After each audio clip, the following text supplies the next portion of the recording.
All right, well, I am very excited to get the chance to speak with the Patrick Long. Not just a Patrick Long. Just a car guy. Just a car guy, but a former Porsche factory driver car guy who, in a professional sense, hung up his helmet a couple years ago. And I'm curious, how has post-racing life been? Yeah, it's interesting. I mean, I was just a kid from Southern California who loved to drive. I really only related to racing go-karts, and I chased a dream of being a professional driver for one day, 1 year, 1 month. I would have taken any of it. So yeah, 2 decades with Porsche, racing all around the world was a dream come true. But I got to a point where racing was secondary to building a brand and having my own company and my own team outside of competition. But I still have a great deep love for motorsports, for driving, for racing, just not at a professional level. And at the same time, I have a young family, and I was spending most of my time in the Hampton Inn instead of at home with my kids. So here I am 2 years later, and I found my groove. I get to do everything I loved about my professional job of being a racing driver, but I don't have the time requirements to be training, testing, practicing. I mean, there were so many hours on track that had nothing to do with racing, and I just wasn't able to keep that commitment up. And so Luftgekühlt is a big part of my future and my present and how much time I spend with it. So we're here in Chattanooga for a small gathering that is kind of in conjunction with the Chattanooga Motoring Festival. And Byron DeFore and his team have great impact here in Chattanooga, and he asked if I would bring my show on the road and to do a small pop-up for him here at the base of the Westin. And so yeah, it's just fantastic to be here. And Luftgekühlt is that brand that you were talking about. Yes. That you've built. And Luftgekühlt is a German word, and it means air-cooled. Correct. And that's fitting because you are standing in front of several air-cooled 911s. Yeah. But I think the question is, what was the inspiration for Luftgekühlt, the name, and also the identity of the Porsches that the name, brings about? Yeah, I was around vintage Porsches as part of the storyline and the heritage and the culture of being a team member at Porsche. I was always getting these opportunities to go to an event like this Chattanooga Motoring Festival and drive a vintage car from the museum. They had a rolling lab of our past racing cars. And I didn't know that much about the cars I was driving, but I knew that I loved to drive them. Long story short, I bought my first street car in 1986 Carrera 3.2. That was 2013. And is that a 964 or? No, that's earlier. That's pre-964. Yeah, it's a G-body car. G-body. So 1986, 964 came in 89. Okay. And I was looking for a place to go with the car, to share stories, to learn, to see other people's cars. And I just wasn't finding a car show that would be interesting to someone other than a car nut. And I wanted to bring my family, I wanted to bring my wife, I wanted to bring my surfing friends or my Hollywood friends. And they didn't want to wake up at 6 in the morning and stand in a strip mall parking lot to listen to people talk about what size tires they have on their car.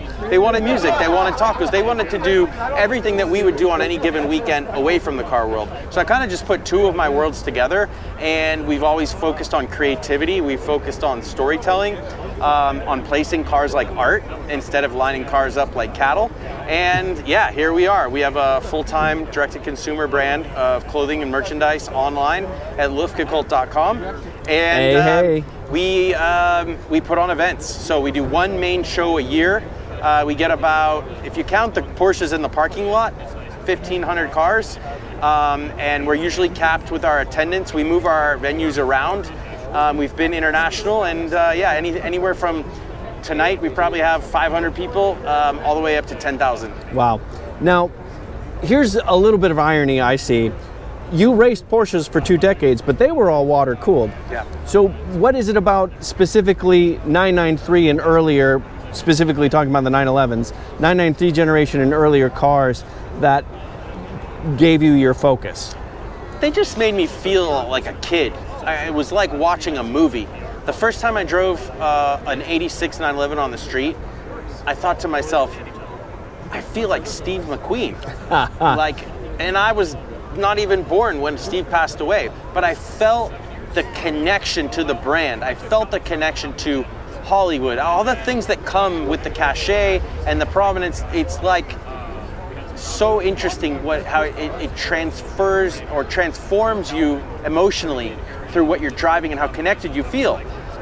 Driving a 917 on the street or on a racetrack, same thing. So visceral, so loud, so raw, no assistance. Every single foot-pound of torque in the brake pedal you feel. Yeah, every sure. rev matters. And it's all 100% analog. Yeah, it takes me back to why and how I fell in love with driving as a kid. It makes me feel like a kid again. Has it been exciting to see the real, just foundational passion for these older Porsches? Were you at all surprised by that, or would you just knew that these cars needed a place for the audience to find them? You know, I think when I think about where I'm from in Southern California and at the post-war times, in the early 50s, Porsche, German cars, British cars, they really connected with a niche and an audience, especially in Southern California, because we had great weather, we had great roads, and the cars were small and they were agile and they were quick.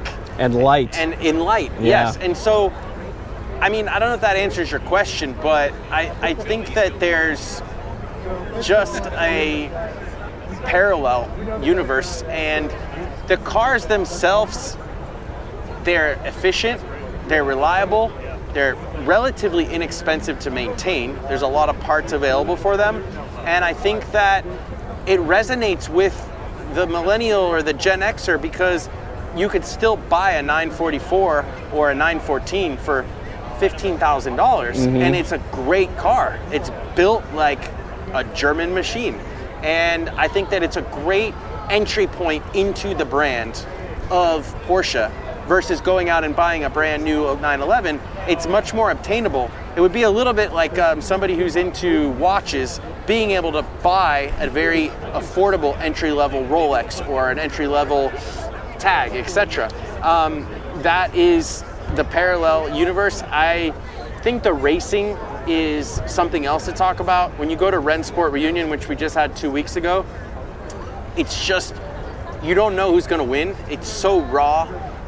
Everybody's just on the edge of the tire. You've got an old school tire. Yeah. The car is sideways. There's no assist. There's no technology. And I think that there's something pure about that. Yeah, I get that. So, put you on the spot. Do you have a favorite? Do you look back at the history of 911 and be like, that's the one, that's the car? It's hard to pick a favorite. I think that a 930 turbo with a decent amount of modification. Speaking of raw, that thing was definitely raw. If you put a few little tweaks, let's say, into a 930 turbo, that's a very cool cruiser that gives you a lot of emotion. It's not a high revving, agile car. It's more of a great kind of go and get coffee car and like let it rip between stoplights. But a 67 911R, any short wheelbase 911, early 911s are so great to drive. They're super lightweight. They change direction like a snap. And again, you're back to that feeling of like just a kid on a BMX bike going down the road. Yeah, you know, sure. The window is small, it's close. You can touch the passenger door without having to lean over. Right. It's just it's a very quaint experience. And the mechanical sound that those old Porsches make, it's really, really tough to match that. Yeah, flat but six, hard to beat. Counterpoint, no cup holders, no USB ports. There's some real demerits, Patrick. Yeah. Where are you going to put your smartphone? I mean, if you're going driving, it's what you want. If you're commuting in traffic, I'm not going to sell you on a car that probably doesn't have AC, probably doesn't have Bluetooth connectivity. So no, it's actually, I was telling someone about it earlier, and not to bore you with the details, but a 1996 911 is a seriously modern driving car. It's got great AC. It's got, amazing sound system. Mine does. And 4 working seat belts, a sunroof, and it drives. It's a 6-speed gearbox. You can cruise to, you can cruise at the speed limit, let's say, or a little bit more, and it's not a stretch to be driving that car. But you do sit low, and it is a small car. So I can tell you some stories another time about getting sideswiped by large trucks that can't even see you because you're below their mirror line. Wow. And another thing about that car, the water temp never overheats. That's right. Patrick, thank you so much for your time. I really appreciate it. Thanks.